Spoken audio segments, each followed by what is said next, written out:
Hei, tehdään laskentaesimerkki yritystulkin YT5 aloittavan yrityksen taloussuunnitelma.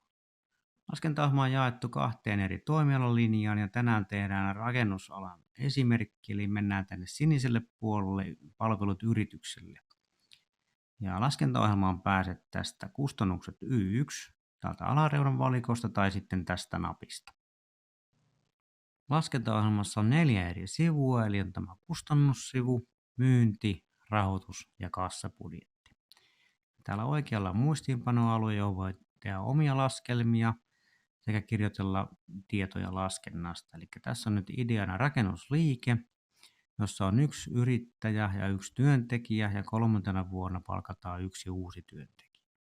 Investoidaan työkalut ja perävaunu sekä pakettiauto ostetaan leasing-rahoituksella. Ja mennään tänne toimintakustannuksiin, laitetaan nimi ensimmäisenä. Sitten on YEL-yrittäjien rahapalkat, eli jos on monta YEL-yrittäjää, niin heidän rahapalkat yhteensä. Ja sitten täällä on kohdassa 5.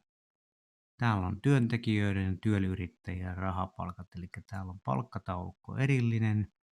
Ja täällä on 1 rakentaja, sitten tuntipalkat, palkkatunnit, palkanmaksukuukaudet. Vähän nousua sinne tuleville vuosille. Ja täällä alempana on sitten näitä osa-aikaisia ja myöhemmin palkattavia. Eli täällä on nyt kesätyöntekijä ja sitten 3. vuonna tuleva tämä uusi työntekijä niin laitettu tänne ja täällä on sitten rahapalkat heillä yhteensä. Ja takaisin taulukkoon päästään tästä kustannukset Y1 tai sitten täältä linkistä. Palkkataulukosta tiedot siirtyy automaattisesti tänne taulukkoon. Ja tästä voitte vaihtaa YEL-maksuprosentin, tästä voitte vaihtaa YEL-maksun vuositulon. Ja vasemmassa reunassa menee ohjenumerointi yritystulkki, eli tällä samalla numeroinnilla löydätte yritystulkista apua täyttämiseen. Käydäänpä katsomassa. Valitaan kotipaikkakunta, aloittava yrittäjä. Oikealta ylhäältä alasvetovalikosta valitaan suunnittelu ja taloussuunnitelmat. Eli täältä sivulta löytyy ohje täyttämiseen tällä samalla numeroinnilla. Ja palataanpa laskentaohjelmaan. Kiinteissä kuluissa on aina valmiina täällä tämä muutosprosentti, eli voitte käyttää näitä prosenttinostoja tai sitten voitte syöttää suoria lukuja. Ja lukekaa tarkasti rivi riviltä läpi, että mikä kuuluu omaan liiketoimintaan ja huomioikaa semmoinen asia, jos teillä tulee investointi tai työntekijä tulevina tilikausina, niin pitää muistaa korottaa siihen vaikuttavat kustannukset. Eli tässäkin kun tulee tämä 3. työntekijä 3. tilikaudella, niin nostetaan työvaatekuluja, työterveyshuollon kuluja. Ja nämä tämmöiset asiat pitää huomioida ja sitten vaan laskelma etenee loppuun ja täällä lopussa ohjelma laskee sitten kaikki kustannukset yhteensä ja laskee myyntikatetarpeen ja paljonko pitää saada myyntikatetta ja näin edespäin. Ja seuraavana täytetään myynti. Myyntiennusteeseen täytetään kaikki myynnit, eli tässä on nämä suoritteet ja sitten täällä alempana on nämä tarvikemyynnit ja tuotemyynnit. Ja täällä on yhteensä 17 eri kohtaa ja aloitetaan täältä ylhäältä, eli laitetaan tämä yrittäjän tunnit, veloitustuntihinta, veroton ja tuntimäärät vuodessa. Ja täältä voi laittaa näitä hinnanmuutoksia ja määränmuutoksia sitten prosenteilla tai syöttää suoraan näihin soluihin. Hinnat ja sitten on tämä rakennustyö tällä työntekijällä. Hän tekee 1400 tuntia ja 3. vuonna tulee se 3. työntekijä. Hän tekee myös 1400 tuntia, eli yhteensä 2800 tuntia. Sitten meillä on täällä kesätyöntekijä, hänen tunnit ja sitten on työharjoittelijoille, mille teetetään sitten purkutyötä. Veloitustuntihinta on vain 15 €. Ja heidän tuntimäärät tässä. Ja sitten on asiakkaalta laskutettavat ajot. 10 000 kilometriä, euro 50 kilometriä. Ja sitten on rakennustarvikemyyntiä jonkin verran, eli tähän laitetaan ostohinta, myyntimäärä, yksikköä ja sitten myyntihinta. Eli 18,3% katteella välitettäisiin sitten rakennustarvikkeita asiakkaalle. Ja sitten kun on kaikki myynnit tänne laitettu, niin se laskee tänne alareunaan sitten myyntituotot ja liikevaihdot ja ainekäytöt. Ja seuraavana tehdään sitten rahoitus, kohta 3. Rahoitusvälilehden täyttäminen aloitetaan täältä rahoitustarpeesta, eli tänne täytetään kaikki investoinnit, esimerkiksi toimitilat, liittymismaksut, koneet, kalustot, tavaravarastot, alkuvarastot, takuumaksut, verottomat koneet, liikearvo, aineettomat investoinnit, kehittämisinvestoinnit ja käyttöpääoma. Tässähän meillä on investointeina työkalut ja koneet ja sekä perävaunu. Jos saadaan tukea, niin tukiprosentti laitetaan tähän.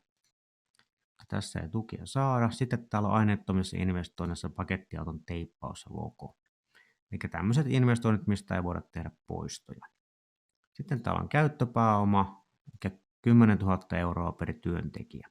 Ja yhteensä 33 000 euroa meillä on rahoitustarve, eli tällä rahoitussuunnitelmalla pitäisi sitten kattaa tämä 33 000 euroa. Eli tänne voi ottaa sitten Finnveran lainaa, pankkilainaa, korko, vapaat vuodet, laina-aika ja pääoma.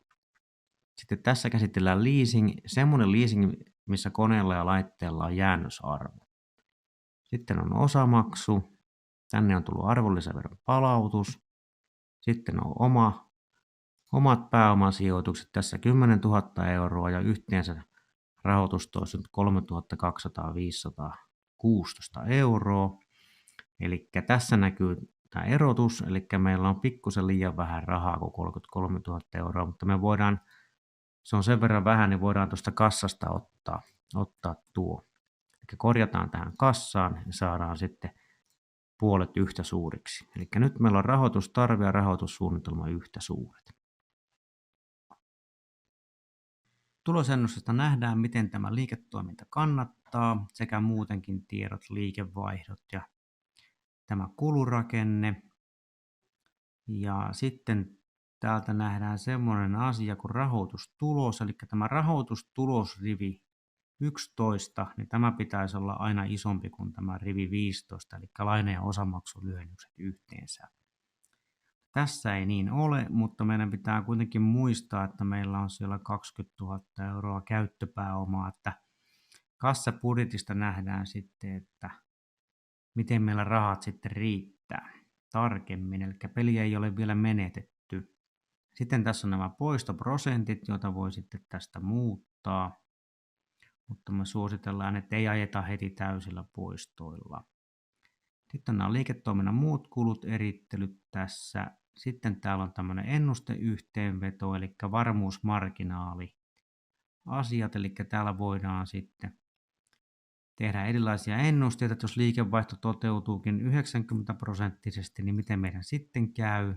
Sitten menee noin paljon pakkaselle, mutta jos me saadaankin tunteja tehtyä ja kauppa käy hyvin, että toteutus vaikka 110%, niin kuinka paljon se sitten vaikuttaa tähän rahoitustulokseen.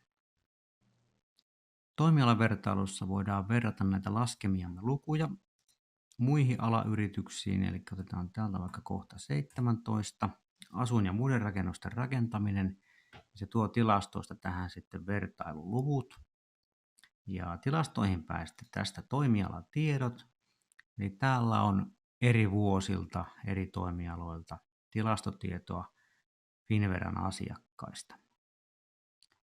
Ja tästä pääsee takaisin tänne rahoitukseen, ja täällä on alimpana sitten kohta kassabudjetti, joka tehdään sitten seuraavaksi. Kassabudjetti vaatii aina yrityskohtaista säätämistä. Esimerkiksi tässä käteismyyntiä ei ole, laitetaan se 0%. Sitten tämä on tärkeä tämä myynnin kuukausijakautuma, eli tässä lähtee myynti pikkuhiljaa liikkeelle. Huhtikuussa täysvauhti päällä, heinäkuussa putoaa kun on lomia, Sitten on taas täysvauhti päällä ja joulukuussa putoaa, mutta että koko vuosi on aina 100%. Sitten on maksuehto, sitten on lainojen nostot, sijoitetaan oikealle kuukausille lainojen nostot.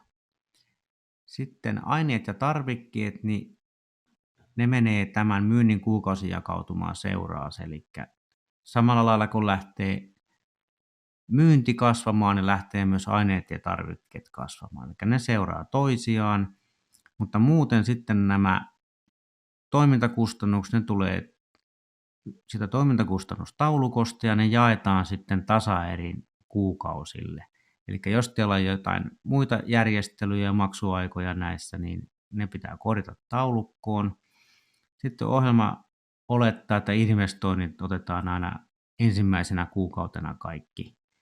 Tehdään investoinnit, eli jos teillä on muita investointikuukausia, niin korjatkaa tähän.